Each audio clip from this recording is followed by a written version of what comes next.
The story of the path to coldness in love is well known.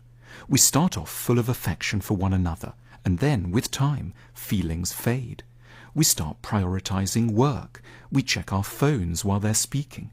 We don't especially want to hear how their day went.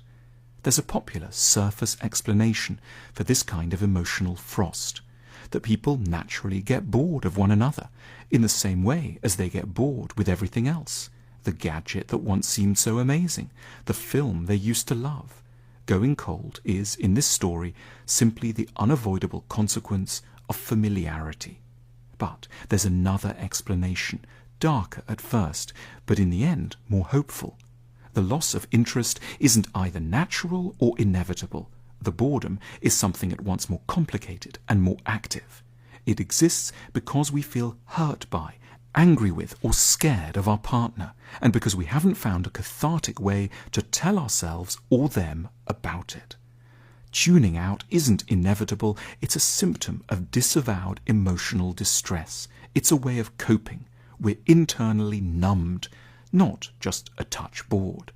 This can sound strange. After all, we might have no active sense that our partner has been hurting, angering, or frightening us.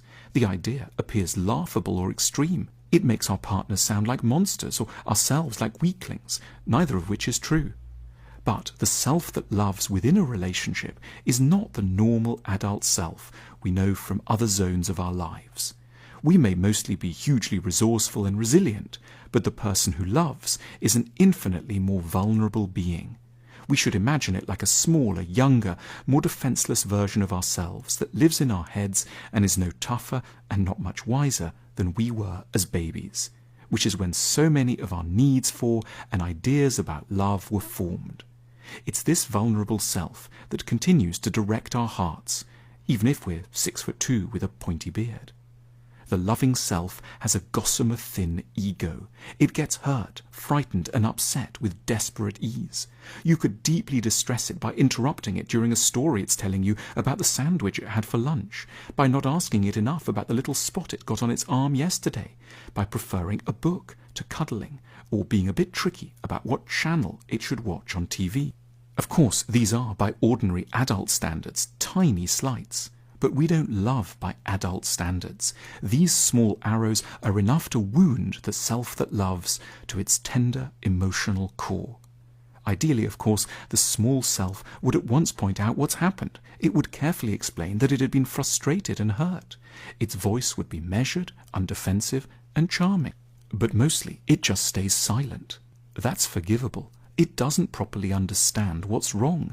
It just knows it's in pain and is driven by an instinct to withdraw and protect itself, which translates into behavior that looks pretty cold. If the adult self had to give voice to the loving self's upset, it could sound and feel absurd, which is partly why it doesn't.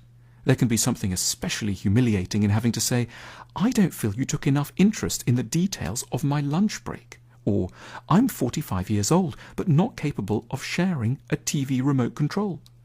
These truly are small issues for an adult to dwell on, but the parts of us that make themselves vulnerable in love don't obey the ordinary adult rules. The consequence is that the loving self dries up. It doesn't want to have sex. It gets sarcastic and irritable, but it doesn't even know why it's like this.